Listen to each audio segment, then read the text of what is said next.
Hey Leo gang, welcome to Star Wars Saturday Show, or the Star Wars Saturday Show, I should say.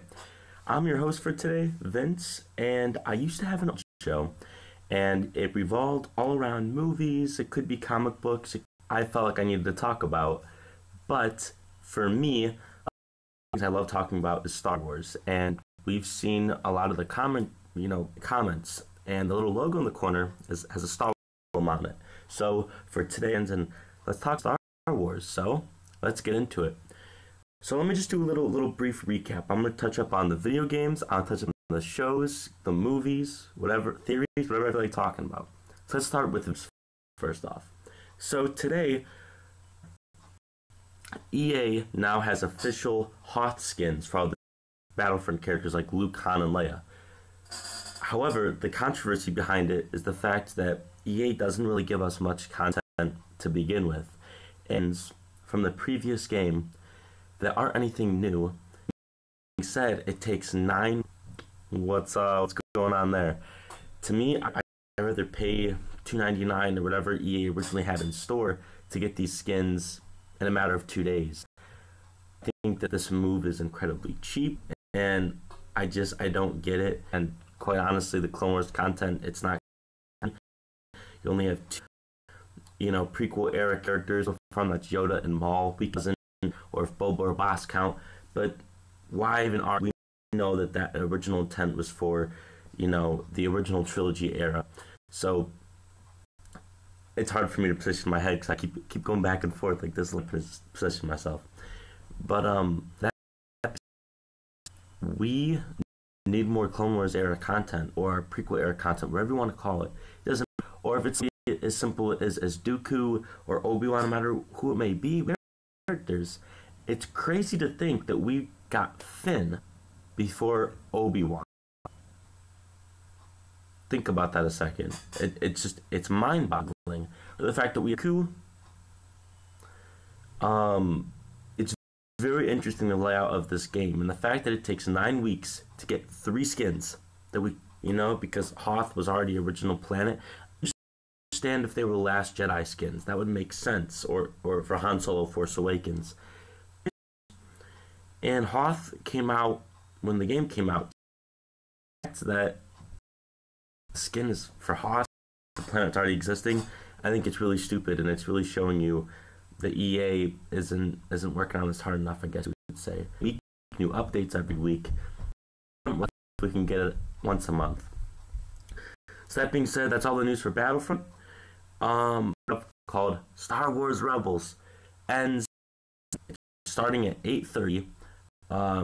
That's my time, Eastern time. But it starts at 8:30 and it's gonna go till 10. So I have a lot of friends so far say like, man, Rebels, they have to off so many characters. They have all this time to do all. I said, well, if you look at it this way, an hour and a half plus the past week's episode, which was an hour, and the past week's episode, which was an hour, which a lot happened. Spoilers. Just gonna spoil it for 5 seconds. Count on 5 seconds. All right, no more spoilers. No more spoilers.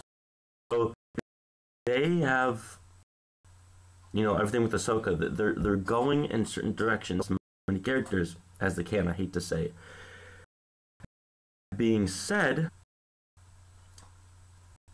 it's 3.5 hours. This whole past 3 episodes, it's been 3.5 hours. That's more than happened in Revenge of the Sith. So much happened. That's arguably the most cluttered Star Wars movie. I don't even know if it's arguable. I don't even know. It's in an hour and a half. They've had 3.5 hours to build up to this end point. Dave Filoni's never disappointed everybody. Decisions a lot of people don't agree with, but he always ends things perfectly. Always figures out a way, and he's gonna be happening with the Wolf Scyther. I mean, I get it now after last episode, but still gonna use them to do something. There's all these questions I have, but until they'll be answered. And if come back to this video, and I'll have a conversation with you in the comments because I want to know what you think of the episode. My rapid fire predictions. Ready, set, go. Agent Kallus will have to die. Agent Kallus is my. However, he's not seen in Rogue One. I read that, like, what if he's actually Cassian Andor? I'm not saying I came up with the theory, but that would be pretty awesome. The only argument against the fact of Cassian is that Cassian's Hispanic, but I think you can curve around that. I don't think that's a, you know, if Kallus wasn't Hispanic, he's brutal. You know what I mean? He can bring a few people just like Kallus, but most of all, the reason why I didn't believe it at first is when Cassian sold. Maybe Kallus has. Maybe we haven't seen that. Sure, at the time we thought Cassian was talking about the rebellion. Maybe he meant the Empire. So, Kallus and Andor. Second, Chopper survives. We know he survives due to a book coming out in which it is after the events of Rogue One. Price is going to die, handed to her by Thrawn, and that's already being teased, so look at that one hair just hanging down there. We're gonna get that up. Yeah. Okay. We know she's gonna die. Rook is probably, dude's gone.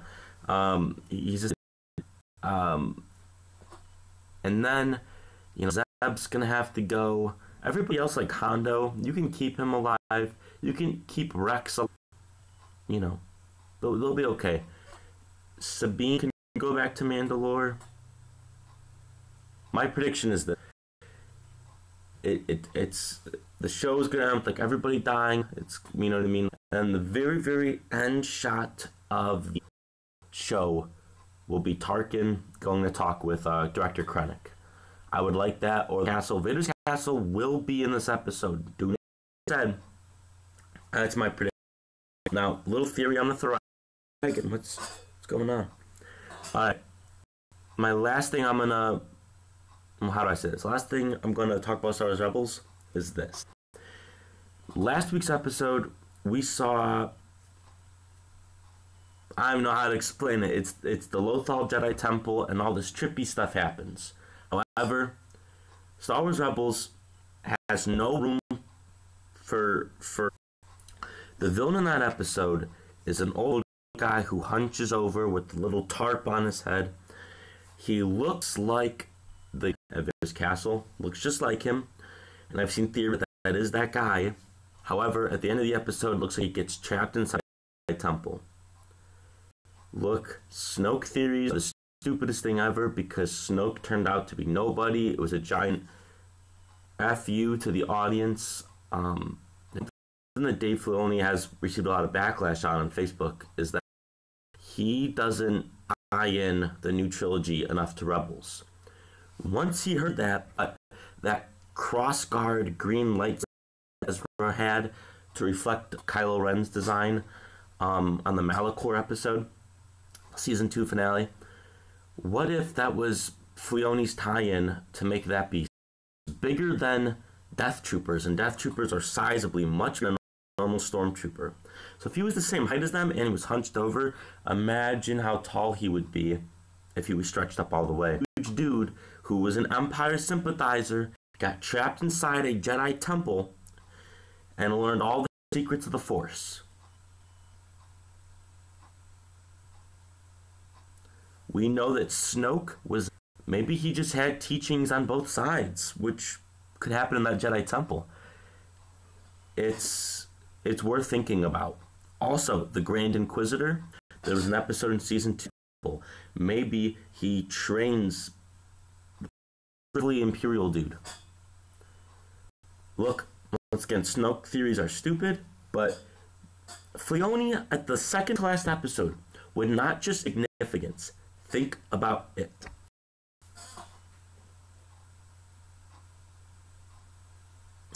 Alrighty, there's really not any Star Wars news happening. We know Han Solo, we know episode 9. That's really it. So, that being said, rather than talking about Star Wars news, I want you to do two things. First question. Next week's episode, even if it's comic books or superheroes, I'll still take time to answer it. Sound good? Whoops. No, Darth Vader movie. Just ask me a personal question about Star Wars. Favorite character, favorite movie, favorite scene, favorite exchange of dialogue, favorite ship, whatever it may be. So, just to kick things off, I'm going to answer a few questions. So, first question is, who is my favorite, most badass Star Wars character? It's an alien in a cowboy outfit. How does that become cool?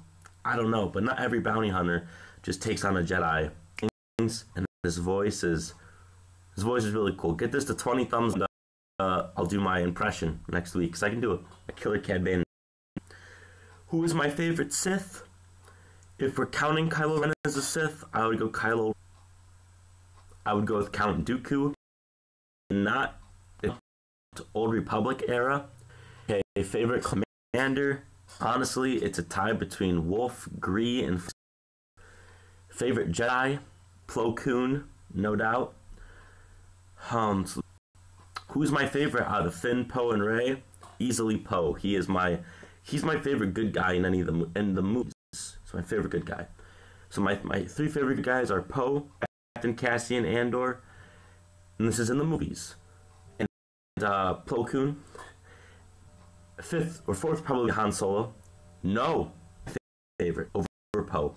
But if we're counting him as a villain, it's tough. So let me just do this. Here's some of my favorite characters. We're not going to list them off. Poe, Lando, Captain Cassian Andor, Kit Fisto, Agent Kallus is a big one. Let's jump over to some villains. The Grand Inquisitor, the Seventh Sister, Thrawn. I love Thrawn. Krennic, in Rogue One. But in everything else, like the movies, he's just alright, you know, he's okay stuff. I love me some General Grievous. Love that. Darth Maul is fantastic. Kylo Ren, Captain Phasma, we need to see more of her. The Crimson Corsair, there's a lot of them. By default, he's not the greatest character in all of Star Wars. I would agree with that. He has zero depth. He's just a cool bounty hunter. So who do I think are the best characters in all of Star Wars? I also really like Kanan, too. I wanted to sneak that in there. And then, as far as who is the best death goes, Krennic. Director Orson Krennic has the best death. He died by his own creation. It's very sad. All of his life's work just stripped away from him.